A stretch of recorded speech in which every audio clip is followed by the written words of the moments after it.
Chapter 16. Payden. My throat is dry, tasting of déjà vu. With every shuffling step I take, history repeats itself. Yet again, here I am, sand slipping into my boots and sun stinging my skin. At least this time, the end is in sight. I trudge towards the rocky path, desperately wishing this trial took place in the welcoming field of poppies beside it. The sun has tiptoed across the sky, sneaking up on the horizon. Not only have I been tasked with finding the first queen's coveted crown, but I'm also racing against time itself. I pick up my sluggish pace, spinning the steel ring around my thumb. If father could see me now. A pang of my heart hits me hard in the chest. Not the typical sadness that seizes me when I think of him and the death he met, but the type of hurt that tends to accompany truth. Because he's not my father. The words sound cruel, even from where they echo in my skull. And in most ways, it's unfair of me to think that. I have been unwanted in this kingdom from the moment I was born. But not to the man who found me on his doorstep after losing a wife and child of his own. I became his everything. And maybe that is all you need to earn the title of father. It's only when gravel crunches beneath my boots that I realize I've stepped into the sanctuary of souls. Clearing my thoughts and gathering my vigilance, I head down the wide path that eventually leads to door. My pace quickens without the sand to slow me, leaving a wall of stones on each side. The sheath strapped to my thigh has grown hot in the sun, but habit has me resting a hand on the hilt of my dagger. It's eerily quiet on the stony path, putting me on edge. Bandits have claimed this land, stolen it from the souls themselves, and I know firsthand how cutthroat they can be. I scan the towering stones beside me, looking for any sign of movement. Worry quickly creeps its way into my thoughts, doubt following soon after. I haven't the slightest idea which cave hidden among the rocks contains the lonely queen within it. So I'll have to search all of them, I mutter under my breath.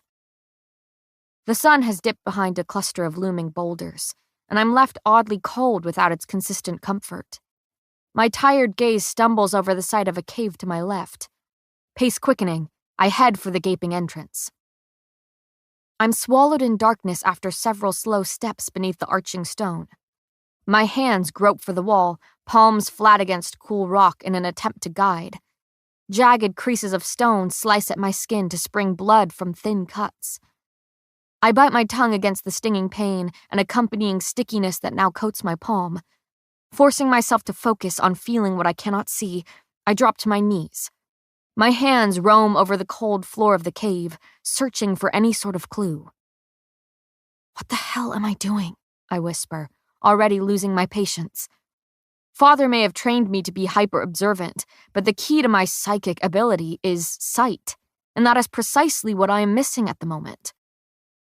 As I crawl farther into the cave, darkness weighs down on me like a smothering blanket. I blink, unable to fathom the nothingness in front of me. After several minutes of fumbling fingers, panting breaths, and nothing to show for it, I turn and head for the ring of light at the tunnel's opening. I stumble out of the cave, nearly blinded by the setting sunlight. Sucking in a deep breath, I rest shaking hands on my knees. It is only then that I allow myself to acknowledge how terrified I had been. The absence of light is the absence of knowledge. I have no idea what it is that awaits me in these caves, and that is a foolishness I fear. Squeezing my eyes shut, I take a deep breath, willing myself to calm. After a long, steadying moment, I set off again down the path. My mind races to conjure up a plan that helps me see within the caves, but I hardly have the time to build a fire, let alone scrounge up the wood for it. I shake my head at nothing but my circumstance, angered that the only tool at my disposal is a dagger. Again and again, I've been set up for failure. It is that bitter thought alone that has me charging into the next cave. This one is taller, allowing me to maintain my straight spine as I step farther into the blackness. With one hand dragging along the wall beside me, I extend the other in the hopes of finding. My palm collides with a stubbornly solid wall. I let out a grunt of pain, shaking out my wrist. With an aching hand, I search the slab of stone before concluding that I've truly met a dead end. I can't say I'm not thrilled to be leaving the cave, but when I'm bathed in sunlight once again, it's a struggle to force my feet down the path. The next 2 caves I venture into follow the same disappointing routine. I stumble inside, run my hands along the walls and floors, panic in the small space, and eventually give up to scramble back towards the rapidly setting sun. Now I stand at the mouth of the next taunting cave, mustering my courage. A golden ray stretches across the stone floor, as though the sun itself is pointing a finger. I follow the beam's path, my heart stuttering at what lies glinting within it. I drop to my knees beside the scattered silver strands, eyes wide as I take in the pieces of a girl I left behind. Blood coats each sliver of severed hair, dulling the silver braid beneath. Tears prick my eyes for the version of me that still lingers in this cave where Kai held the broken shards of me together. So much hurt had lived within the strands of something so unsuspecting. And when I could no longer handle the weight of blood coating my hair, my very body and being, I begged my captor to free me of it. The one person meant to be my undoing saved me from it. I gather the scattered pieces, ignoring the feel of dried blood that paints them. It feels symbolic in a way, like gripping a tangible moment in time. My gaze lifts to the small cave curved around me. The crypt is not here, but it feels like a tomb nonetheless. I gently lay the long pieces of my past self back onto the stone floor, leaving them to rest. The sun has abandoned me for the night. I squint in the growing shadows, only to be met with the yawning darkness of a cave before me. A shiver skitters down my spine when I take a step inside. My eyes widen in a futile attempt to see while my hands reach for something solid in this place of nothingness. My palm finds a wall, and I cling to it with each shaking step. The sound of my quick breaths echoes around me, accompanied only by the pounding of my heart. This cave feels different, unwelcoming, occupied. My mind reels, picturing every menacing thing that could be a single step away. Trying to calm my unhelpful thoughts, I crouch to the floor. But it's not stone I find beneath my palms, but packed dirt. I suck in a surprised breath, feeling hope bloom in my chest. This could be it. I continue my slow crawl, hands dragging through the dirt in front of me. The air is thick and damp in my lungs as I force myself deeper into the cave. Reaching to my right, I find the wall now far closer than it had been when I entered. Panic swells in my chest as I turn to my left, nearly cracking my skull against the rock. It's as though the stone is shrinking in on me. My breaths grow shallow in the narrow place. All I can feel is the grimy dirt clinging to my hands and knees, see nothing but a thick blackness blanketing my eyes.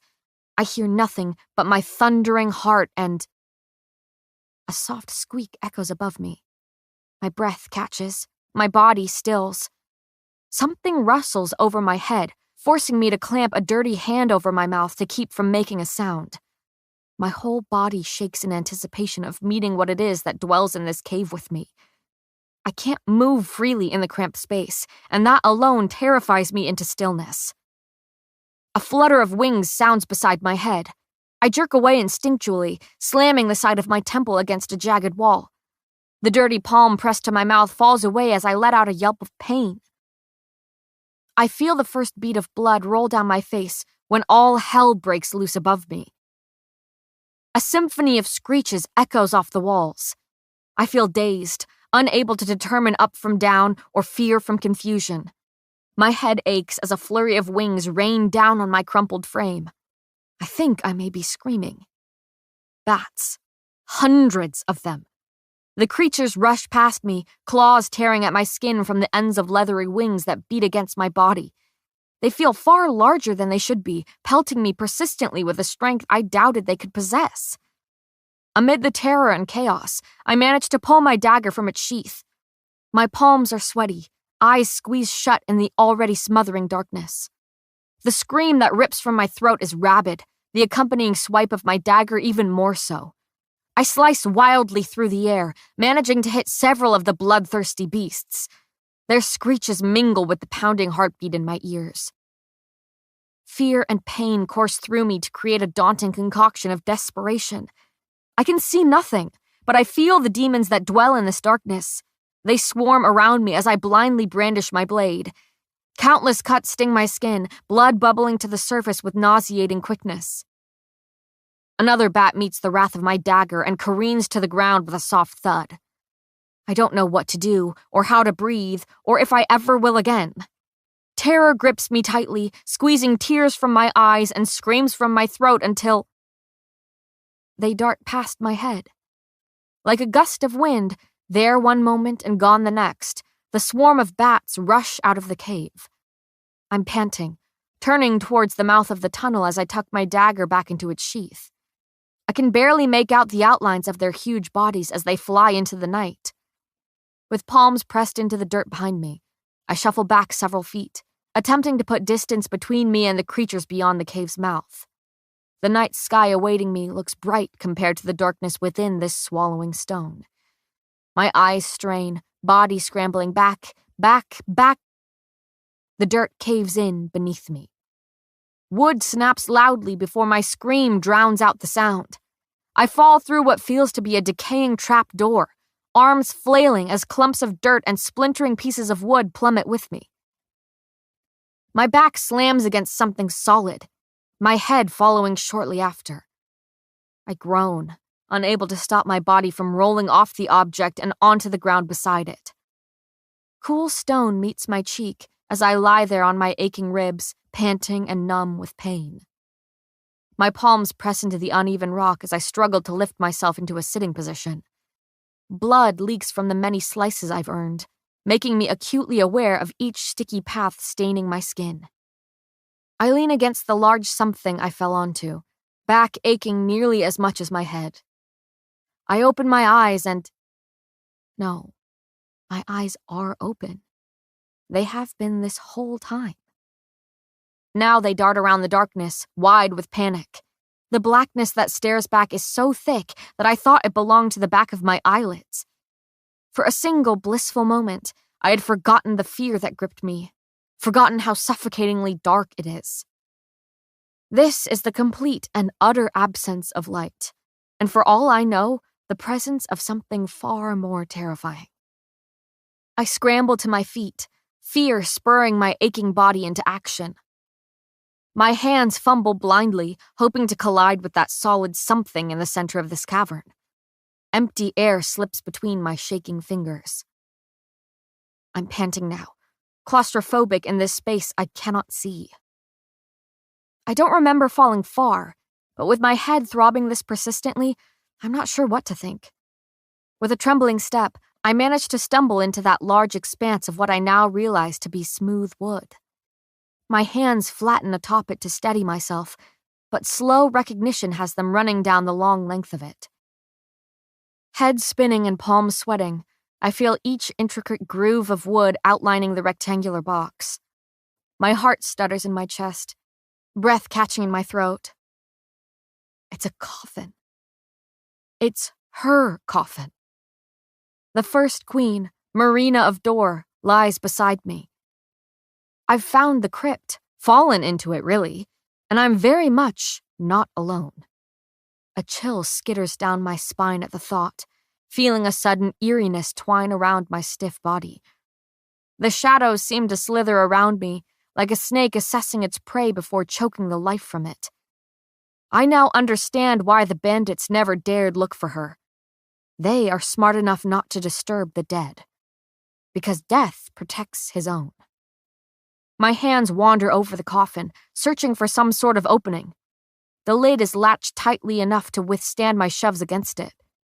Fumbling for my dagger, I manage to wedge the blade beneath its stubborn lid. Blood trickles from my temple and nearly every patch of exposed skin. My head aches so fiercely that I'm sure my vision would be swimming if given the opportunity to see a damn thing. Mustering what is left of my strength, I push down on the hilt of my dagger until a loud crack echoes through the crypt. I've just broken into the queen's coffin. I stand there for a long moment, gripped with terror and the anticipation of something even worse. But it is only my own quivering breaths that fill the space as I curl trembling hands around the lid and throw the creaking wood open. I shut my eyes, as if to convince myself that this stifling darkness is my choice, as if I have control over this petrifying situation. Splayed, shaking fingers reach for what lies before me. I know what I'll find within the cushioned box, so when my skin brushes against the cold length of a bone, it's not shock that has me gasping. It's regret. This was a human. This was a woman who lived and loved and was left to rot. The dead deserve more than respect from the living. They deserve peace, and I've disturbed her rest to steal what rightfully belongs to her. Something eerily vast fills the space behind me, chilling enough to pebble bare flesh. I've never felt death so tangibly, and yet I recognize his presence all the same. The cold breath on my neck can only belong to the death I have nearly met so many times before. Terror sinks its teeth into my very soul. I need to get out of here, but not without that crown. Panicking, I run my hands up what is left of the once beautiful queen. Decaying bones flake beneath my swift fingers and crumble against my touch. I choke on my next breath, forcing my hands to climb higher still. Pelvis, spine, ribs. It's been decades since the body was placed in this crypt, and now there is nothing left of her. The very essence of what she once was crumbles in my hands, fragile in death. My fingers meet her skull, fractured and caved in with the weight of time. I bite my tongue and continue up, up, up. Something cold meets the tips of my fingers. I can just make out the raised jewels and jagged points beneath the caking of dirt. A smile pulls at my cracked lips. I may not be able to see what it is I've found, but I know this symbol of power by feel alone. With a steadying breath, I pull that coveted crown from the queen's body.